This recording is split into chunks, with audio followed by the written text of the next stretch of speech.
Vamos começar mais uma aula, então, de redação. Vamos iniciando. Discussão do tema da semana, né? Sempre no objetivo de aumentar o repertório argumentativo de vocês, facilitar esse processo. Então, os dilemas éticos, então, atenção, a leitura desse comando aqui é muito importante, né? Os dilemas éticos frente ao desenvolvimento científico na contemporaneidade. Então, os dilemas éticos frente ao desenvolvimento científico na contemporaneidade. Uma tirinha aqui só para a gente iniciar a nossa discussão, né? Os caras cortam os cromossomos com enzimas e depois grudam as partes diferentes. Pronto, acabou a poesia.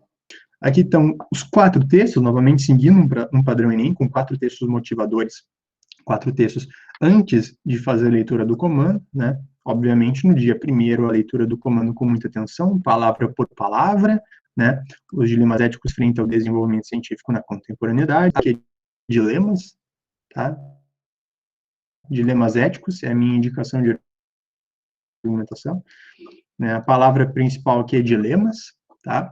Depois eu tenho um eixo central de argumentação, que seria o desenvolvimento científico, né, a questão ética. Então, a questão ética com o desenvolvimento científico é a parte central, né? O dilema é a indicação. A parte central é a questão do desenvolvimento científico e desenvolvimento aí em relação a essa ética, né? E depois a minha contextualização temporal, nesse caso é temporal, né, ou regional, não é Brasil aqui, mas é contemporaneidade. Então, aqui eu tenho um tripé, né, queridos e queridas? Eu tenho um tripé que é a minha indicação, que é a dilema. Eu tenho um tripé de eixo temático, né, ético, desenvolvimento científico, e tenho aqui a minha contextualização, nesse caso, temporal e não local, tá bem? Vamos só voltar aqui para fazer a nossa leitura dos 4 textos motivadores com atenção. Primeiro, imaginemos um casal capaz de transmitir a seus filhos a predisposição genética. A predisposição genética é uma doença grave. Deve-se autorizar um diagnóstico pré-natal que permita rastrear a anomalia no feto ainda no útero? E no caso de um embrião gerado em fertilização in vitro, pode-se recorrer a um diagnóstico pré-implantatório? Para responder essas questões, é preciso debater a bioética na pesquisa embrionária. Então, aqui, pessoal, dá uma indicação. Então, se o texto motivador está mais ou menos dizendo isso, significa que esse é um dos caminhos da argumentação, tá? Então, está dizendo para vocês a questão de predisposição genética, a questão de bioética, a questão até que ponto uma intervenção, né, embrionária é ética ou não, né? Então, aqui já está dando uma indicação do que, na aula de hoje, a gente vai discutir também um pouquinho. Texto 2, tá? Nunca esqueçam, né, aqui embaixo, ó, sempre tem a referência, tá? Então, os textos não são tirados da cabeça. No entanto, vírgula, a escala de edição genética dependerá de como o ambiente regulatório evoluirá nos próximos anos. Trata-se de uma abordagem controversa, porque seus efeitos de longo prazo de alteração do DNA são pouco conhecidos. Mudanças não previstas poderiam provocar o crescimento de células cancerosas, por exemplo, ou poderiam estimular uma resposta imunológica se o corpo do paciente reagir à introdução do gene. Então, aqui ele está questionando, né, pessoal, até que ponto essa introdução, essa manipulação, pode gerar uma consequência não positiva nesse caso, mas uma consequência negativa. Há também questões éticas envolvidas, né, especialmente sobre a edição dos genes de óvulos e espermatozoides. Isso poderia ser usado para combater doenças transmitidas de geração a geração, mas também abrir brechas para alterar outras características, como a cor dos olhos e a altura. Então, aqui também, ó, ele coloca uma dúvida em relação assim, bom, eu tenho um aspecto positivo que é em relação a doenças, mas eu tenho outro aspecto que pode ser preocupante, e a gente tem filmes, e logo em seguida eu vou também falar de filmes que já discutiram essa questão, né, até que ponto essa mudança, ela é no sentido de fazer uma seleção natural, como dizia nosso Darwin, né, que também é uma estratégia argumentativa hoje, né, Charles Darwin dizia, processo de seleção natural, os mais aptos tendem a sobreviver, mas a adaptabilidade, nesse caso aqui, tem a ver com a personalidade, uma seleção de gosto por parte dos pais, nesse caso. Por essa razão, vírgula, a edição genética de plantas, animais e humanos, tá? Os dilemas éticos que a gente está discutindo aqui, não necessariamente só para humanos, né? Eu posso falar da questão da fauna e da flora aqui, certo? É controlada por rígidas regras, né? Óbvio, né, pessoal? Tudo isso que a gente está discutindo aqui, a questão genética, inclusive no Brasil existe portaria, né? Uma portaria de 2019, que é a que está no texto 13 aqui na sequência, que a gente vai ler. Existem questões rígidas, tanto no Conselho Federal de Medicina no Brasil, quanto às questões de bioética mundial, enfim. Mas a questão é de que forma a gente está utilizando isso e de que forma a gente está saindo desse meio, né, também. Deixa eu ver, aconteceu alguma coisa aqui? Maiara. Então, vamos lá. Já nos Estados Unidos, as normas são um pouco mais brandas e permitem que testes clínicos sejam conduzidos. Então, claro, né, pessoal, cada país adota também uma postura diferente sobre esse processo. Aqui o artigo 2º, tá? É aqui que eu estava falando, então, na nossa Política Nacional de Atenção Integral em Genética Clínica. Para quem não sabe, pessoal, a genética é uma especialidade médica, tá? A genética médica é uma especialidade de acesso direto, depois do curso de medicina dos 6 anos, a pessoa pode virar geneticista, né? Existem médicos que cuidam dessa parte genética, que cuidam da questão relacionada aí à genética, tá? Aqui eu só separei, ó, dois incisos, né, dois tópicos dessa política, que a gente vai ver completa logo em seguida. Organizar uma linha de cuidados integrais, ou seja, a promoção, a prevenção, o tratamento e a reabilitação, que perpasse todos os níveis de atenção, né?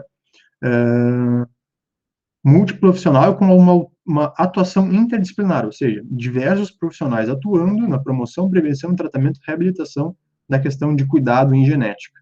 Tá? Possibilitar a identificação dos determinantes e condicionantes dos principais problemas de saúde relacionados a anomalias congênitas e doenças geneticamente determinadas, de forma a fornecer subsídios para a elaboração de ação política no setor sem prejuízo de participação social. Bom, pessoal, basicamente, esse artigo aqui, nessa política, que poderia ser citada por vocês, eu não sei se isso estaria no texto motivador, então mostraria que vocês têm um repertório bem vasto, né, saber que tem uma política nacional de atenção integral em genética clínica, né, pessoal, basicamente o que diz aqui, né, deve-se existir, né, no âmbito de saúde pública, né, uma rede que trabalhe com as questões de genética, né, que é algo recente, né, essas discussões não existiam até certo tempo, as pessoas tinham doenças graves e ficava por isso mesmo, inclusive muitos diagnósticos eram feitos de formas erradas, ou doenças, né, graves não conseguiam ser combatidas, ou não conseguiam, não só na questão de tratamento, diagnóstico, né, como diz aqui, mas a questão de promoção e prevenção de saúde, né, pessoal? A gente sabe que muitas coisas são influências ambientais. Se a gente mudar os nossos hábitos, a tendência de muitos desses sejam colocados, né, para os filhos e para as famílias e sejam incorporados ao nosso código e tal. Mas aí é uma discussão bastante filosófica e por isso que esse tema é interessante, tá? Não sei se vai cair esse tema no Enem, mas vocês precisam dominar o que a gente vai discutir hoje é ética, é moral, é bioética e isso pode encaixar em diversos temas, né? A gente vai discutir bastante filosofia hoje e outras questões. Texto 4, né? Na visão das especialistas, o Brasil precisa investir em uma ação conjunta do Ministério da Saúde e da Educação para ampliar a educação em genética e a formação do aconselhamento genético para profissionais de todas as áreas da saúde. Então, me explica um pouco melhor isso. Por exemplo, pessoal, um médico ele pode sentar com o paciente e fazer uma questão de genograma. Depois pesquisem, né? Não botei na aula, mas é possível fazer um genograma ou um heredograma. O que é isso? É tu pegar uma folha e desenhar com o paciente, pegar o histórico dele familiar de doenças e ver quais tipos de doenças, por exemplo, podem ser, né, podem estar relacionadas com outros tipos de doença em diferentes níveis, então, da família, tá? Então, aqui estou dando um exemplo da questão de aconselhamento genético, ou, como você sabe, né, tiveram casos recentes aí, bastante famosos, né, a questão da Angelina Jolie com câncer de mama, né, com a câncer de mama, com a mutação nos genes BRCA1 e BRCA2, e a gente se pergunta, né, quantas mulheres têm a possibilidade de fazer o exame, ou quantas mulheres talvez tenham medo ou não medo, enfim, a discussão aqui é muito ampla, tá? Muito ampla. Depois do fim da aula a gente pode discutir outras coisas. No âmbito privado, as diretrizes para execução de testes genéticos pelos planos de saúde passam por uma portaria da ANS, tá? Lista 29 doenças, enfim, existem diversos tipos genéticos, vários testes genéticos, vocês devem saber, né? A gente pega o suave na boca, então pega um cotonetezinho, passa aqui por dentro e envia para o laboratório. Ele nos dá muitas vezes uma lista, né, de síndromes que podemos vir a ter ou que os nossos filhos podem vir a ter. E a pergunta que a gente faz, né, também na discussão do tema da redação é até que ponto esses resultados podem determinar o nosso comportamento. O quanto isso impacta de forma positiva e de forma negativa. Então, é essa discussão que a gente está trazendo para a redação. tá, gente? Uma discussão bem importante, não é fácil, é bem difícil, inclusive, talvez seja um dos temas mais difíceis que a gente já trabalhou até agora, tá? Com certeza um dos mais difíceis. Apesar da legislação tratar do tema, os cortes nos financiamentos de pesquisa em testes genéticos atrapalham o avanço da medicina nesse campo. Obviamente, né, pessoal, a gente trabalha com um sistema de saúde que, às vezes, não tem nem o básico, e a gente está falando aqui da questão genética, né, uma questão que importante, né, uma questão financeira importante para a gente executar ela de uma boa forma, né. Mas, como disse aqui, né, já tem laboratórios grandes no Brasil que oferecem esses exames, tá? Então, para além da redação, tá, pessoal, para além da redação, novamente, é uma discussão necessária. Tema aberto ou tema fechado, tá? Se não foi dito, para onde vocês vão? Porque, novamente, o tema é qual? Os dilemas éticos frente ao desenvolvimento científico na contemporaneidade. A pergunta que vocês têm que se fazer é quais são os dilemas? Alguns deles a gente já está discutindo pela leitura dos textos motivadores, correto? Correto, né? Mas eu já vou listar alguns dilemas na sequência. Pessoal, novamente, sempre relembrando, tipos de desenvolvimento, né? Causa com causa, eu dividi melhor aqui, tá? Só para vocês entenderem, né?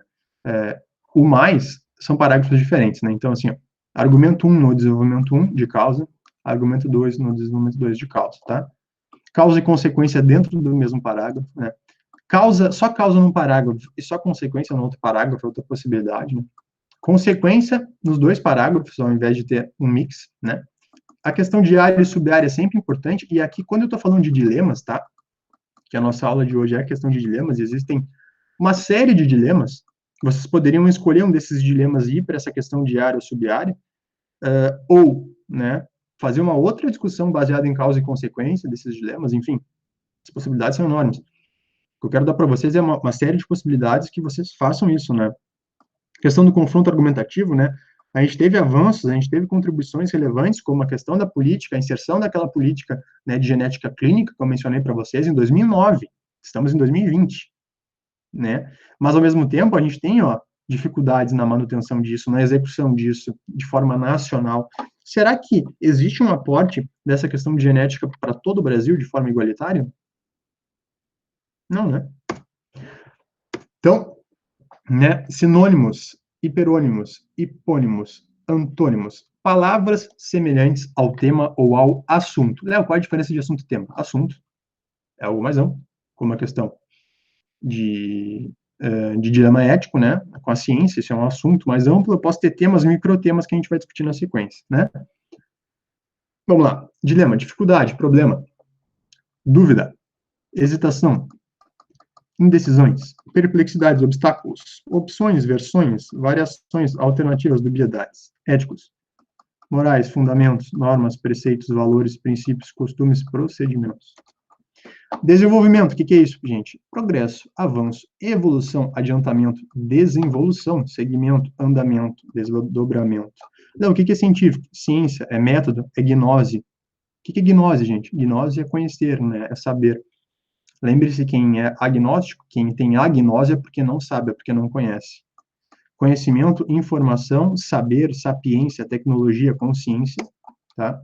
Contemporaneidade, modernidade, atual, atualidade, moderna, recente, novidade, odierna, presente, corrente, vigente, tá? Então, aí, tá a série de palavras que, ao longo do texto, se vocês não citassem esses sinônimos, esses antônimos, esses hiperônimos, esses hipônimos, essas frases semelhantes ao tema ou ao assunto, provavelmente vocês fariam uma divergência, né? Fariam um tangenciamento de tema e perderiam pontos, obviamente, na competência 2 e, em geral, em todas as competências, né? Ficaria o texto bagunçado, certo?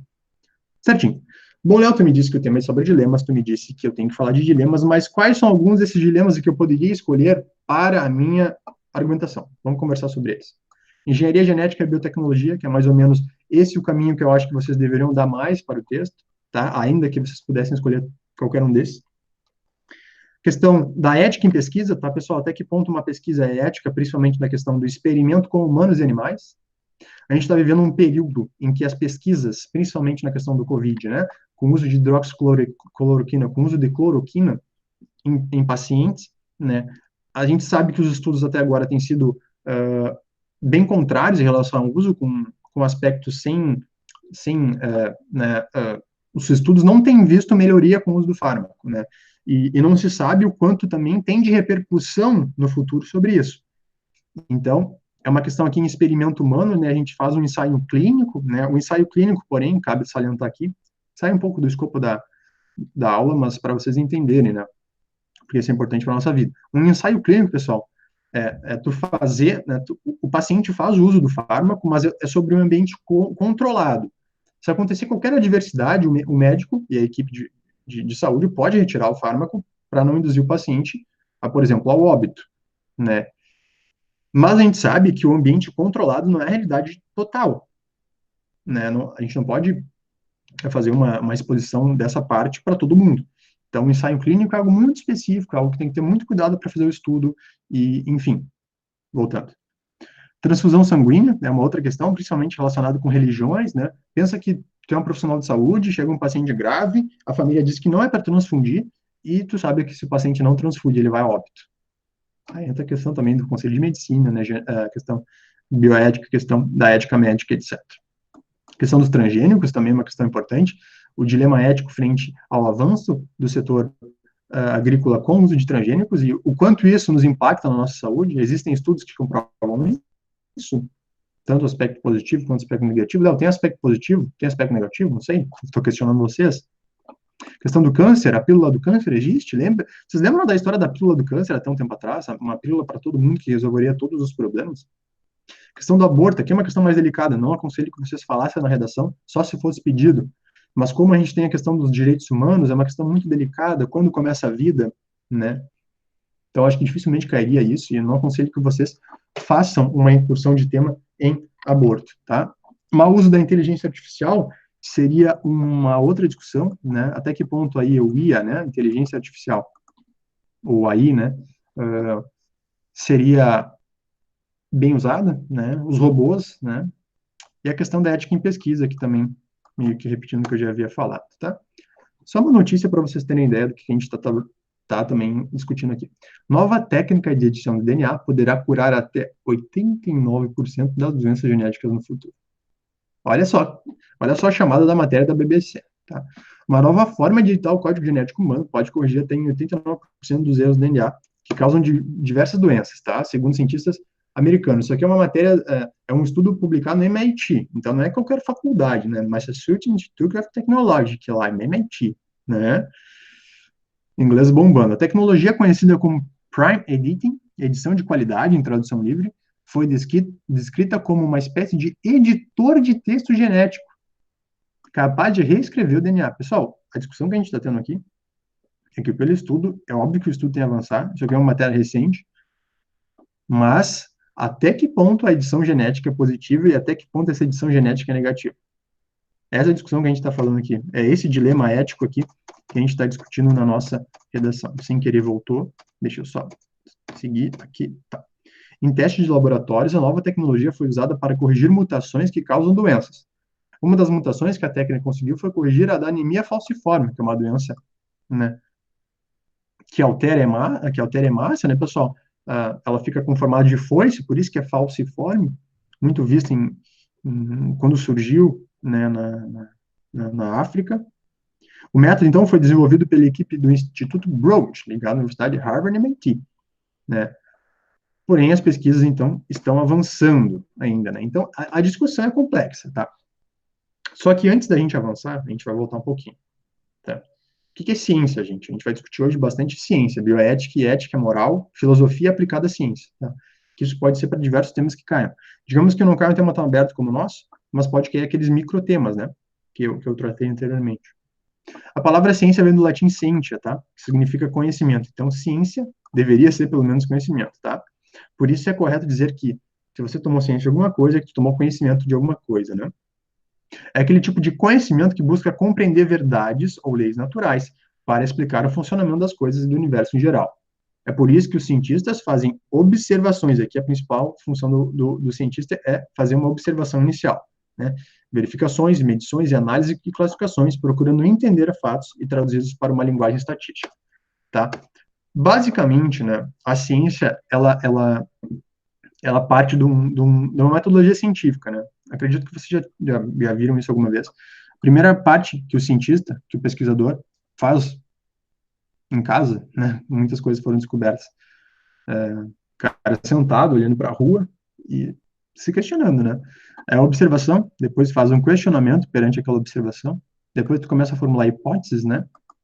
Depois tu faz experimentos para comprovar essas questões, tu analisa o experimento e tu chega a uma conclusão, para ver se aquela observação tem alguma relação, então, com essa conclusão, mas não é de qualquer forma, né? Cientista, obviamente, sempre se perguntando o porquê das coisas, o why, e sempre partindo numa observação, né, gente? Isso aqui que a gente chama de método científico, né? O método científico, ele pode ter 4 formas, né? A gente, aqui didaticamente na matéria que eu peguei como referência, é o seguinte, ó. Experimental, tá? O que é um método científico experimental, Léo? Engloba métodos hipotético-dedutivo, de observação e medição. Então, a pessoa, como eu disse para vocês, ela observa, faz uma medição, então esse é um método experimental, tá? Eu tenho um método dialético, que considera o constante movimento dos fenômenos históricos e sociais, tá? Aqui uma questão mais de ciência humana, tá? Eu tenho um método científico empírico-analítico, tá? Baseado, então, na lógica empírica, tá? Diferenciando elementos de um fenômeno e revendo cada um deles individualmente. Então, o empírico-analítico aqui é muito parecido com o experimental, na verdade, né? Porque o empírico é isso, né? A nossa verificação da realidade, né? E o histórico, tá? Tipo que relaciona o objeto ou fenômeno estudado às etapas pelas quais eles passam em uma ordem cronológica, tá? Então aqui, ó, lendo assim, né, de forma rasa, obviamente eu estou fazendo um resumo, né, muita coisa, esse assunto é bem complexo, mas a questão dialética e histórica bastante interligada, a questão experimental e empírica analítica bastante interligada, né? Pessoal, então assim, dito que é ciência, tá? Dito que é um método científico, dito que tem várias formas da gente chegar a um resultado, dito que eu disse que ciência tem muito a ver com o quê? Com conhecimento, né? O que que é sem ciência? É um termo que eu, se vocês colocam isso na redação do Enem, olha, não sei quantos alunos colocariam isso aqui. Peter Singer, tá? É um autor bastante conhecido que fala sobre ética na contemporaneidade e a explicação dele é a seguinte, tá? Uma ação ética, quando considera os interesses daquele que é afetado, expressa suas preferências, tá? Então, ética para ele é isso, né? Quando se considera os interesses daquele que é afetado, expressa suas preferências. Então, o que que é sem ciência, né? A sensibilidade ou a capacidade de sofrimento associada à consciência desse sofrimento é o critério de referência para identificar os seres sujeitos de interesse. Então, sem ciência, para Peter Singer, que é um autor muito importante, né, no livro Ética Prática dele, que é um livro da década do final da década de 70, pessoal, 1979, se eu não me engano, o livro, tá? Então, é a consciência do sofrimento, tá? Quantos nós, tendo o conhecimento é ciência, a sem ciência é a consciência do sofrimento, tá? É olhar a nossa volta, é olhar para a natureza, é olhar para os elementos que nos rodeiam. Quantos nós estamos com sem ciência? Poderia ser estratégia introdutiva aqui, poderia ser estratégia argumentativa aqui, conceito de autor, conceito de um termo, tá? Vão pegando as dicas, vão anotando, vão refletindo. Léo, eu gosto muito de começar com filme, eu acho que filme é uma ótima. Léo, tu gosta de filme? Gosto. Acho excelente. Vocês conhecem o livro Admirável Mundo Novo, do Aldous Huxley? Um autor inglês que viveu nos Estados Unidos por muito tempo, né? Em Nova York. Para quem não conhece um pouquinho o livro, vou dizer rapidamente, depois eu recomendo muito que vocês façam uma leitura, pelo menos de um resumo com um vídeo na internet sobre a obra do Huxley, porque isso pode encaixar em diversos temas. E é uma obra muito boa para a vida, assim. O Huxley diz muito sobre ele se enquadra dentro das distopias, né, gente? As distopias são aqueles livros que falam de futuros, né? Que falam de uma sociedade disruptiva. Então, na obra Admirável Mundo Novo, o Huxley fala muito sobre que a nossa sociedade se comporta de alguma forma com laços, né? Com divisão de classe, tá? Para quem não sabe lá, a gente tem uma divisão de classe alfa, beta, gama e epsilon, né? Alfa, beta, gama e epsilon. Então, tem uma divisão de classes ali muito nítida, né? É uma sociedade muito baseada e essa divisão aqui de classe, né, é uma questão genética, tá? Os indivíduos já nasciam predispostos com esse gene, assim. Então, eu tenho um indivíduo que é alfa, que é beta, que é gama e que é epsilon, tá? Do melhor ao pior, tá? É uma sociedade muito consumista, tá? Huxley falou isso, baseado na sociedade. É uma sociedade que tem uma questão de sexualidade muito importante. Aqui tá os relacionamentos muito frágeis, tá? Que as pessoas viam o sexo como uh, como mais uma questão de prazer mesmo, tá? E tem uma outra série de pontos aqui, tá, na questão do Huxley, mas recomendo que vocês aí, façam a leitura da obra, tá? Porque fala da questão de genética aqui já, ó, tá? Na divisão de indivíduos, tá? Desde o nascimento, tá? Aí tem uma parte muito interessante da história que tem os indígenas, tá? Tem duas pessoas que fogem da sociedade, dessa sociedade, desse formato, e um indivíduo dessa sociedade conhece a realidade indígena, tá? Então, recomendo a leitura do texto, recomendo as reflexões perante Admirável Mundo Novo, tá? Mas tem a série Ark, né, pessoal, do Netflix, talvez alguns de vocês tenham visto, Advantageous, tá? É um outro filme que eu acho que tem no Netflix também, tá? Planeta dos Macacos é bem conhecido, né? Laranja Mecânica também é uma distopia, né, gente? São 4 livros, em geral, que são distópicos muito famosos, né? O Admirável Mundo Novo, do Huxley, Laranja Mecânica, do Kubrick, na verdade, o Kubrick é o filme, né? Quem mais? 1984, do George Orwell, né? E Fahrenheit 459, né? Então são isso, Fahrenheit, Admirável Mundo Novo, 1984 e Laranja Mecânica. Então, esses são 4 livros distópicos, né, que podem ser usados aí em diversas redações, certo? Gattaca, eu acho que é um filme bem interessante de vocês verem, tá? Fala muito dessa questão de engenharia genética, de futuro. E Sem Limites, pessoal. Sem Limites é um filme que seria mais sobre questão do uso de uma droga para melhorar o nosso rendimento, tá? Quem é o autor principal desse filme é o... Esqueci o nome do autor agora. Que virou agora ele é até diretor, que fez aquele filme junto com a Lady Gaga. Esqueci agora o nome dele. Que fez aquele filme lá do Bom da Vida, também bem conhecido, né? Mas, basicamente, ele toma droga e ele tem uma capacidade mental muito grande. Ele é um escritor que está falido, que não consegue ter ânimo para escrever, e com o uso do medicamento, ele começa a ter uma potencialidade muito grande, e até um ponto que ele fica viciado por aquilo e não consegue, então, mais se desvencilhar da droga, e aí o filme é um filme bem interessante, tá? Mas, dito os filmes que vocês poderiam utilizar como estratégia introdutiva, uma série de autores que eu já disse, não só para essa redação, mas para várias redações ao longo do ano, tá? A gente precisa fazer uma divisão sobre o que é moral, o que é ética, o que é direito, tá? Qual é a diferença de moral, ética e direito, tá? Eu achei esse quadro bem interessante, tá? Eu acho que ele tá ótimo, eu vou pegar ele como base.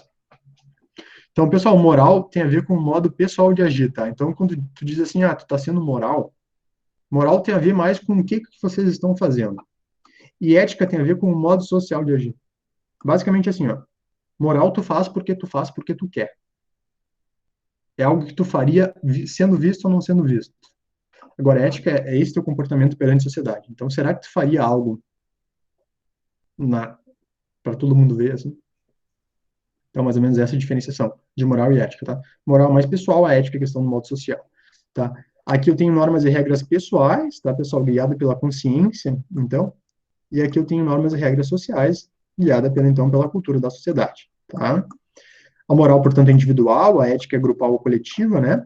Como assim grupal ou coletiva? Não, a gente sabe que tem alguns grupos, né, pessoal, com alguns valores, tá? Então, não é um consenso daquele grupo.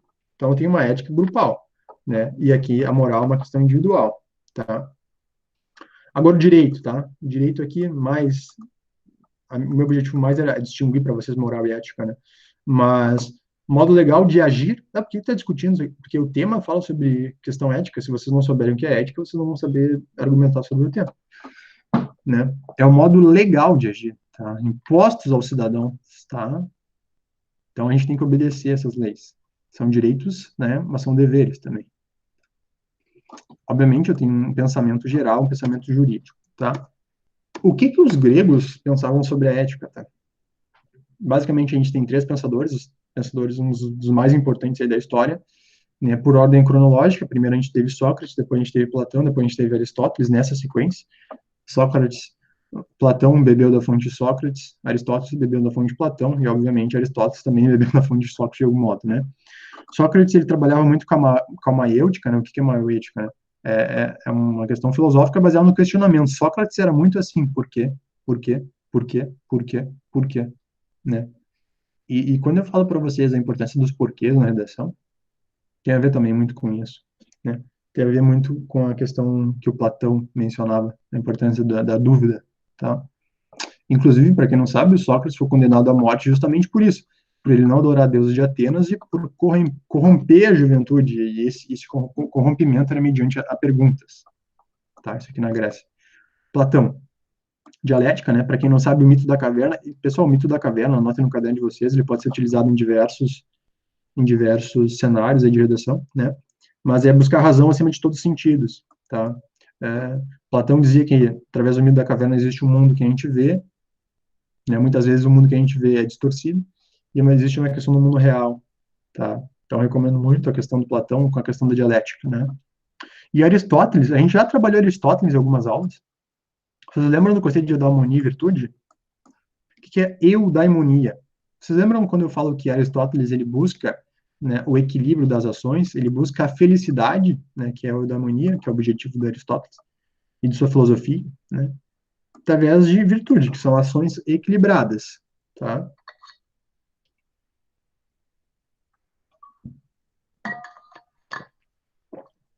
Então a gente está bebendo da fonte, a gente está bebendo da ética nos gregos.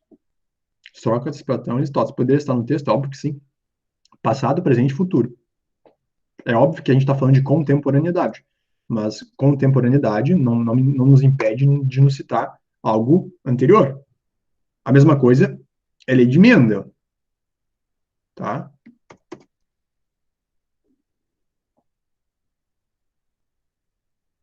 Eu cometi um erro aqui, tá? Acabei de ver agora. Eu coloquei a definição de Darwin aqui, tá? Em Mendel. Não que não esteja conectado, tá? Para quem não sabe, Mendel, né? As leis de Mendel, né? Quem era o Mendel? Mendel era um biólogo que, através, vocês já devem ter visto nas aulas, a questão de cruzamento de ervilhas, né? Os genes autossômicos, os genes alossômicos, questão de dominante e recessivo, né? Percebeu-se, né, com o cruzamento de ervilhas, que algumas ervilhas poderiam ter cores diferentes, né? Basicamente é isso. Mendel foi um dos primeiros caras que começou a estudar genética, tá? Que começou, pai, né, dessa questão genética aí. Darwin veio depois, tá? Então, assim, pessoal, eu só quis falar que a lei de Mendel aqui foi o início aí da questão da biologia, né, da questão do estudo da genética. Mas Darwin aqui, que seria um outro tipo de estratégia, né, um outro tipo de estratégia introdutiva, que vocês poderiam utilizar para esse, para outros temas, é sobre aquela questão de evolução que eu falei lá na leitura do texto motivadores, né? Todos os seres vivos descendem de um ancestral comum e propôs a teoria de que os ramos evolutivos são resultados de seleção natural, tá? Então a gente tem ancestrais em comuns, né? E a questão da seleção natural, que é, na verdade, os mais aptos sobrevivem, né? Não é que a gente muda perante o meio ambiente, né? Darwin dizia muito isso, mas que o meio ambiente seleciona os mais aptos, né? Basicamente, aí sendo bem raso, assim, é isso. Então, Mendel e Darwin seriam possibilidades de estratégias introdutivas, por exemplo, ou estratégias argumentativas. Até que ponto a gente está selecionando, né? A gente está criando uma seleção, né? Código genético, manipulação de DNA, né? Não sei se vocês já ouviram falar sobre genômica, tá? É algo que tem crescido bastante. Agora já tem se falado de protogenômica, enfim, está penetrando de forma avassaladora nos mais diversos domínios do mundo contemporâneo, gerando uma revolução técnico-cultural associada aos genes que tem transformado tecnologias, instituições, práticas e ideologias. Quanto das nossas tecnologias estão sendo mudadas por essa manipulação? Né? As nossas instituições em que sentido, Léo? Na igreja, escolas, famílias, casais, professores, geneticistas, têm mudado suas práticas, mudado seus pensamentos, mudado suas rotinas baseado nisso. Indústrias que têm que tem manipulado o DNA, o código genético, a genômica, né? Pessoal, genômica é o conjunto de genes, tá? Todo mundo aqui tem cromossomos, né? 46 cromossomos, 23 do pai, 23 da mãe, mais XX ou mais XY, né? Mas genômica seria como é que a gente vai trabalhar com esses cromossomos e com esses genes, né? Ética, tá? Aqui, ó, uma divisão importante, tá? Para Kant e para Hegel, tá? Vocês poderiam estar isso num desenvolvimento, tá? Imperativo categórico, eu sempre falo para vocês, já falei diversas vezes em aula, né? Kant parte da filosofia, né? Então, ele parte do conhecimento moral comum, o qual rejeita a ação humana banalizada por inclinações. Assim, segundo Kant, tá, gente? O agir deve pelo dever e não pelo interesse. Entenderam? Então, para Kant, o que é o imperativo de categórico? Lembra lá, age de tal forma que as tuas ações se tornem leis universais. Cara, para uma lei se tornar universal, eu tenho que agir conforme o meu dever, conforme o que eu acho, tá? Para Hegel, defende o dever pelo ser. O dever pelo ser mencionado, aqui por Kant, né, é indefinido e abstrato, sendo necessária a abordagem da ética via reflexões acerca da liberdade e da responsabilidade. Então, para Hegel, tá, a ética é via leis e não via imperativo categórico como é para Kant. Para Kant, baseado nas minhas ações, eu vou criar uma lei universal. Para Hegel, eu vou basear as minhas ações numa lei, em algo que é dito. Então, vocês podem fazer uma diferenciação ética perante a isso. As pessoas, elas têm um imperativo categórico na execução de ações, ou as pessoas dependem dessas leis para executar as suas ações, tá? Bom, eu já falei de ciência, já falei de ciência para vocês, já falei de método científico, olha quanta coisa a gente já falou. Já falei da questão de Darwin, de Mendel, já falei da questão da engenharia genética, enfim, olha só o quanto a gente tem discutido na aula. Bioética é um eixo central, tá? É uma discussão central para esse tema, tá? A ética da vida, né? Bios é vida e ética é ética, que eu já discuti anteriormente o que é, segundo diversos autores, né? Tem por objetivo, então, indicar os limites, tá? Indicar limites e finalidades da intervenção do homem sobre a vida, tá? Identificar os valores de referência racionalmente proponíveis, denunciar os riscos possíveis de suas aplicações. Então, a questão da bioética é até que ponto o homem pode fazer uma intervenção nessa vida. E o que é vida? Depende, vida humana, vida de plantas, vida de animais, tá? 3 aspectos da bioética, tá? Bioética contínua, né? Uma questão contínua, uma questão coordenada, uma questão progressiva. Por que contínuo, Léo? Porque é ininterrupto na sua duração, né? Estar vivo representa dizer que não existe interrupção entre os fenômenos integrados. Se houver interrupção, haverá morte. Pessoal, se eu estou falando de bioética, eu estou falando de um ser vivo. Coordenado significa que o DNA do próprio embrião é responsável pelo gerenciamento das etapas de seu desenvolvimento. Esse código genético coordena as atividades moleculares celulares, o que confere a cada indivíduo uma identidade genética. Então, cada indivíduo tem uma identidade genética. Cada indivíduo, obviamente, está vivo e progressivo, porque a vida apresenta como propriedade a gradualidade, na qual o processo de desenvolvimento leva a uma complexidade cada vez maior da vida em sua formação. Então, a bioética tem 3 aspectos importantes, né? É uma questão contínua de vida do indivíduo, é coordenado, né, baseado por essa identidade genética e é progressivo pela questão aí de gradualidade, né? Agora, uma outra discussão, o que é vida, né? Eu já falei para vocês que é composto de 23 cromossomos do pai e da mãe, né? O respeito à vida é fundamental para a bioética, né? Segundo os principais livros da embriologia, a vida humana inicia-se no exato momento da fecundação, quando o gameta masculino e o gameta feminino se juntam para formar um novo código genético. Tá? A bioética começou a ser estudada lá no relatório de Belmont, 1978, final da década de 70, gente, como eu já tinha falado para vocês. Tempos e tempos e tempos passando, a gente discutindo sobre isso. Tá? A bioética é baseada em autonomia, tá? Um consentimento livre, esclarecido e proteção aos vulneráveis. Léo, o que é esse consentimento livre esclarecido? Eu posso fazer tal questão, eu posso fazer tal edição genética? Pode, desde que o indivíduo faça um termo de consentimento, que ele está consentido daquela ação. Beneficência, comprometimento com o máximo benefício e o mínimo risco. Tá? Então, tem que ser a não maleficência, né? A primeira isso aqui é um dos preceitos básicos, já dizia Hipócrates, né? Hipócrates, médico, disse que, antes de tudo, a medicina não pode fazer mal. Tá? E a bioética aqui, no conceito de monofalecência, é isso, é evitar dano. Antes de provocar o bem, gente, o médico tem que evitar o dano na sua ação. Tá? Justiça. São 4 princípios da bioética, tá? Primeiro, autonomia. Segundo, beneficência. Terceiro, não maleficência. E 4, justiça. Primeira coisa, não casar mal, gente. E dentro do possível, casar beneficência, né? Seleção do sujeito da pesquisa, por exemplo, a justiça, né? Como é que a gente está selecionando o sujeito da pesquisa? Aqui entra a questão bioética, muito importante, é quais indivíduos são selecionáveis para participar de uma pesquisa. Inclusive pesquisas que estão rolando agora. De que forma é feita a seleção?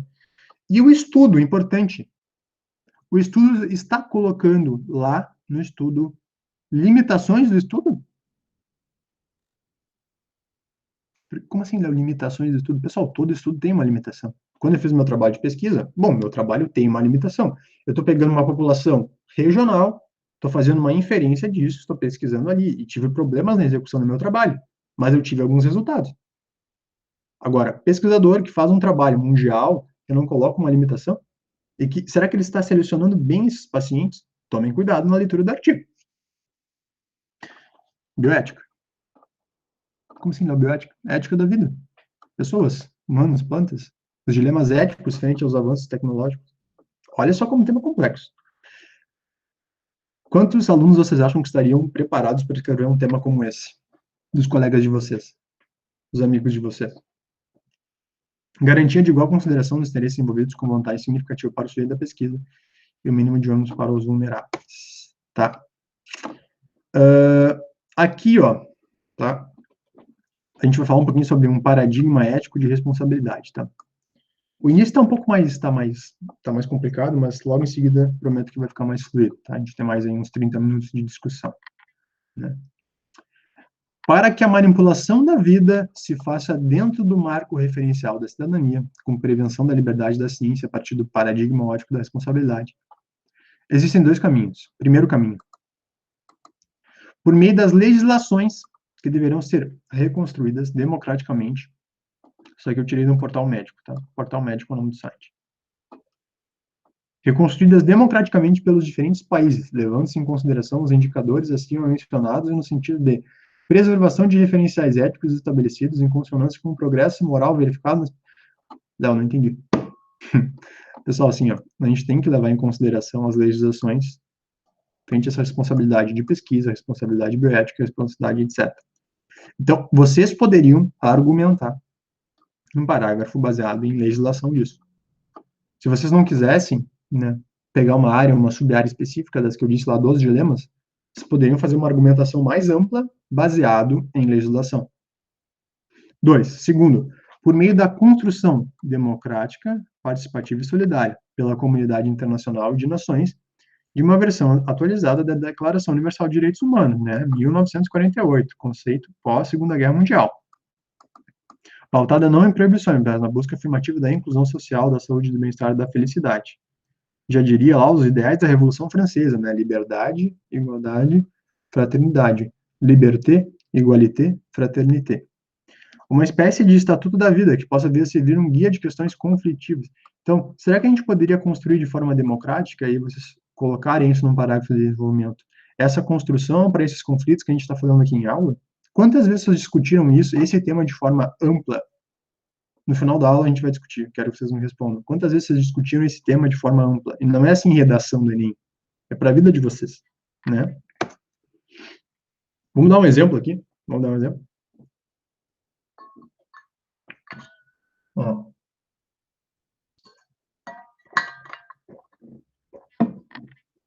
Uma menina de rua, com apenas 12 anos de idade, sem família, prostituta desde os 8 anos, natural de uma grande capital de uma região pobre do Brasil, procura um médico para auxiliar na realização de um aborto. Um detalhe, a menina é HIV positivo. Claro, tu tá de sacanagem, né? Isso aí existe muito. Apesar de ser católico e saber que no Brasil o aborto nesse caso é proibido, o médico decide efetivar o ato, dizendo que nessa circunstância está tranquilo por não ter pecado contra seu Deus e infringido o Código de Ética Médica ou a legislação do país. Então, quando eu disse ali, ó, no slide anterior, sobre a questão ética, legislação, estou falando de código de ética médica na legislação do país, tá? Constituição, etc. Essa situação pode ser caracterizada entre aquelas que a Della Cortina denomina de ética sem moral. Como assim, Léo, ética sem moral? Vocês lembram quando eu falei isso, que ética é uma questão da sociedade, uma questão mais externa de comportamento da sociedade, e moral é o que um indivíduo faz? Tá. Ou seja, apesar de existir formalmente uma transgressão legal, ética, pela infração aos mandamentos católicos, Código Profissional e legislação brasileira, o médico tomou partido por uma decisão legítima, pautada por sua própria moralidade. Então, é isso que eu estou dizendo. A execução da ação, pessoal, moral aqui, não ética, entendeu? Ética é um preceito social, a lei é uma questão ética, tá? Que pertence a todos. A moral é o que o indivíduo está fazendo, tá? Neste caso, a essência da discussão não deve incidir na decisão específica individual do médico, mas na análise mais globalizada da responsabilidade pública do Estado com relação à sociedade que o mantém e a quadros dramáticos de inadmissível abandono e injustiça social. Complexo, tema muito complexo, muito difícil. Aprimoramento humano, o que é isso, Léo? Refinement. What the fuck é isso, Léo? Diz respeito à tentativa de elevar o rendimento no exercício de certas capacidades físicas, cognitivas ou psicológicas a um patamar superior ao considerado normal, como no caso do uso de próteses inteligentes ou de drogas para aumentar o desenvolvimento físico e intelectual. Quando eu falei sobre o filme Sem Limites lá, era isso aqui, tá? Quantos atletas vocês não conhecem que tomam drogas para melhorar seu rendimento? Esse aqui é a questão do aprimoramento humano, que é um dilema ético perante o tema da redação. Poderia ser uma outra estratégia de desenvolvimento, gente. Já pensaram em citar o filme na introdução? Fazer um parágrafo baseado em aprimoramento humano? E fazer de até que ponto isso é moral e ético com os outros participantes? Ou é moral para a pessoa? É moral de fato? Entenderam o nível aqui que vocês podem colocar? Tá?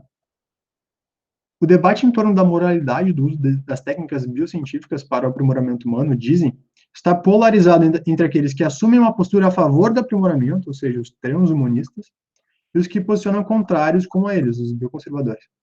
Léo, mas eu não sei se eu sou favorável ao contrário. Pois é, aí, tem que te posicionar. Entre os transhumanistas estão aqueles que acreditam que o amplo rol de técnicas de aprimoramento deve ser desenvolvido, e que a pessoa... Não, mas eu não sou nenhum nem outro. Tudo bem, mas aí tu pode fazer um parágrafo com aspectos mais positivos, outros mais negativos. Que eu não recomendo muito. Eu acho que vocês têm que colocar uma posição bem clara, tá? Coloquem a tese clara e reforcem os argumentos de vocês. Tá? Obviamente, com respeito aos direitos humanos, tá? Sem desrespeitá-los, mas defendam uma ideia. Entre os transhumanistas são aqueles que acreditam que um amplo rol de técnicas de aprimoramento deve ser desenvolvido, que as pessoas devem ser livres, questão de liberdade, para usá-las e transformar-se de acordo com a sua vontade. Aqui entra muito na questão do Jean-Paul Sartre, né? Poderia ser uma outra estratégia de você. Né? O Sartre dizia assim que o ser humano ele é um ser livre e responsável, dotado de uma capacidade de agir e de pensar, e portanto ele tem responsabilidade de seus atos. Aqui é a questão da responsabilidade do Jean-Paul Sartre. Tá? Eu já citei isso numa redação Enem. Tá? Repetindo, o homem é um ser livre e responsável. Tá? Então, se ele é um ser livre e responsável, dotado de uma capacidade de agir e de pensar, ele é responsável por seus atos. Tá? Segundo essa perspectiva, até mesmo os indivíduos considerados saudáveis poderiam ser beneficiados pelas inovações. Tá? Já os bioconservadores definem a disponibilidade do patrimônio genético humano à tecniquização. Tá? Questão da dignidade humana. Qual é o primeiro artigo da Constituição Federal? O primeiro artigo é a questão da dignidade humana. Tá? Então, se tu for mais conservador, tu está dizendo que a dignidade humana é a não intervenção, tu está sendo um bioconservador. Tu está dizendo que não, é possível, pelo menos em parte, transhumanista. O problema não são as inovações, mas quem terá o poder sobre elas. Isso aqui é fundamental o debate da gente. Quem é que vai ter poder sobre isso? É preciso pensar na possibilidade real de um aumento nas desigualdades entre as populações de diferentes países. Como eu já disse, cada país tem uma legislação diferente. Tá? Alguns segmentos populacionais, será que eles vão ter acesso a isso? Com menor poder aquisitivo? O exemplo que eu dei da menina ali. Um exemplo será o controle das técnicas da manipulação genética. Ficarão sob a responsabilidade de quem? Dos laboratórios, dos empreendedores particulares ou dos governos? Tá? E se pudéssemos, antes mesmo de a pessoa nascer, modificar o genoma de um embrião, para que ele mais tarde se torne uma pessoa com mais capacidades especiais?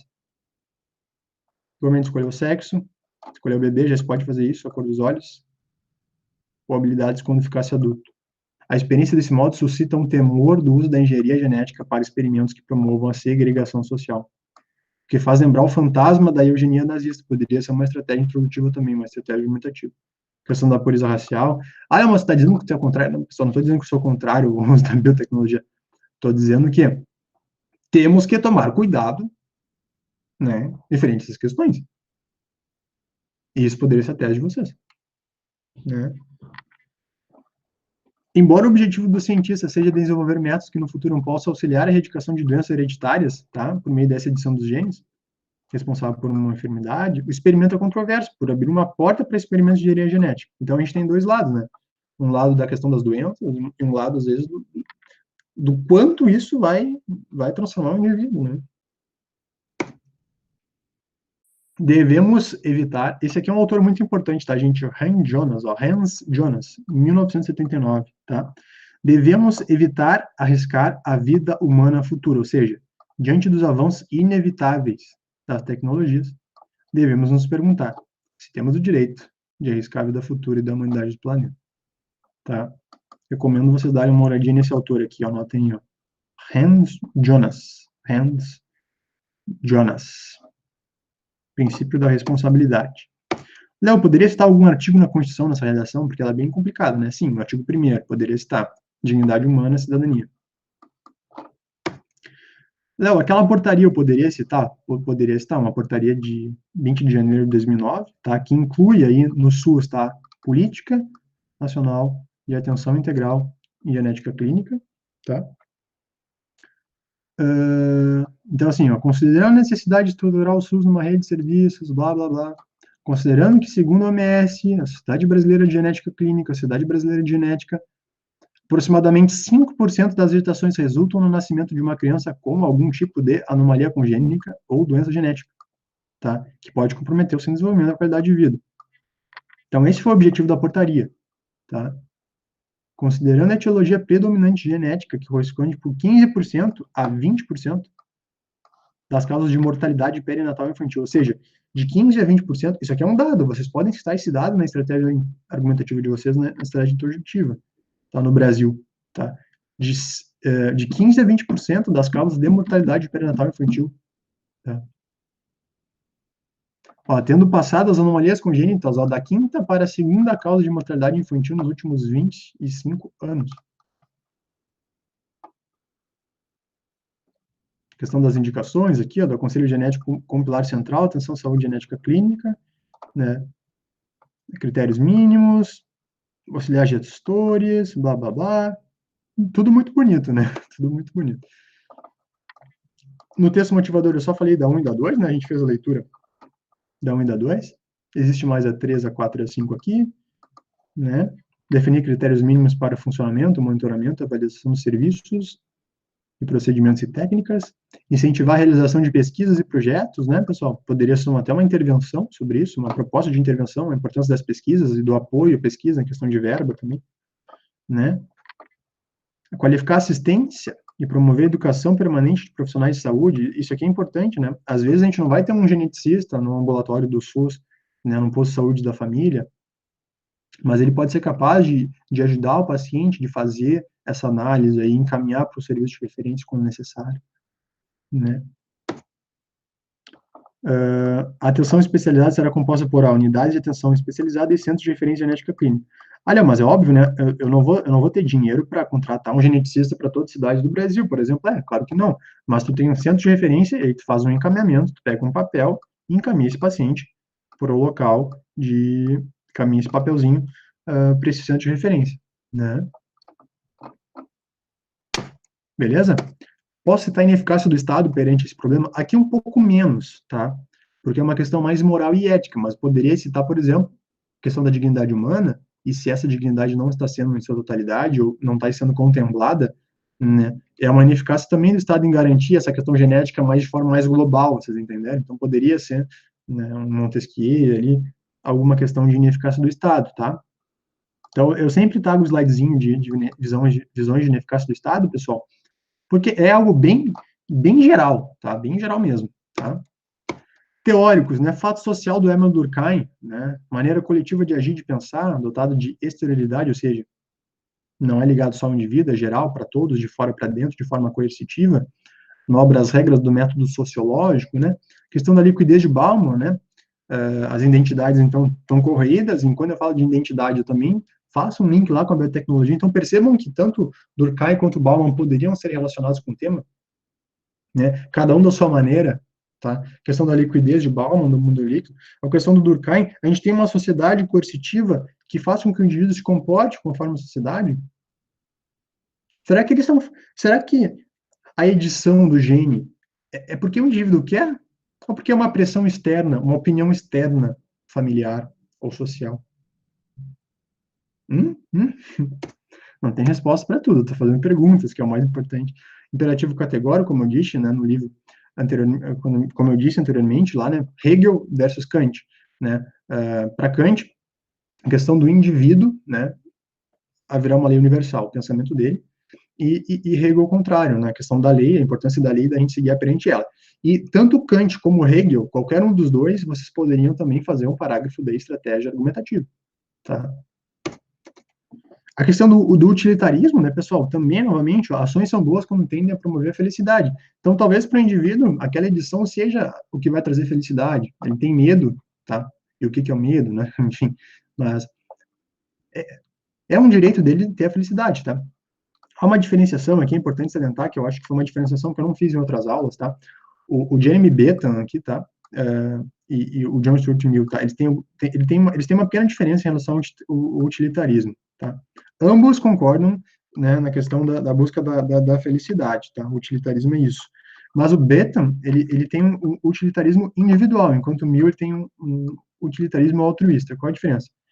O Bentham, Jeremy Bentham, pensa que essa busca da felicidade tem que ser pelo indivíduo, ou seja, porque ele quer realmente essa felicidade, e o Mill, ele é mais altruísta, no sentido de eu vou fazer isso porque vai, né, ajudar mais a sociedade.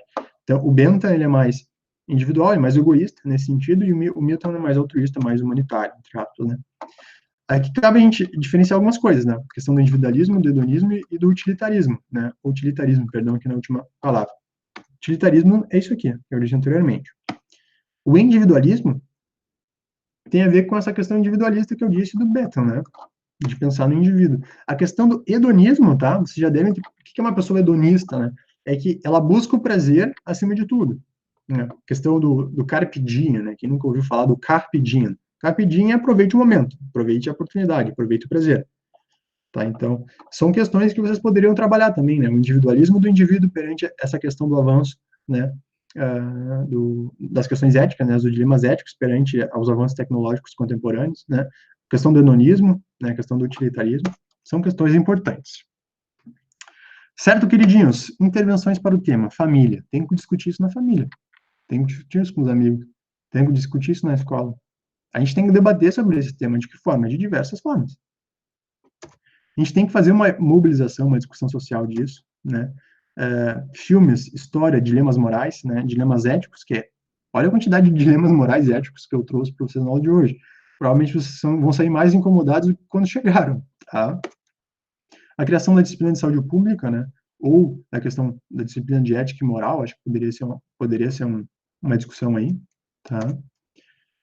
Aqui, eu faria isso, tá? Eu faria essa aqui, principalmente, tá? Discussão interdisciplinar com profissionais da educação, do direito, da sociologia, da economia, da teologia, da psicologia, da medicina, sobre o impacto da tecnologia sobre a vida, tá?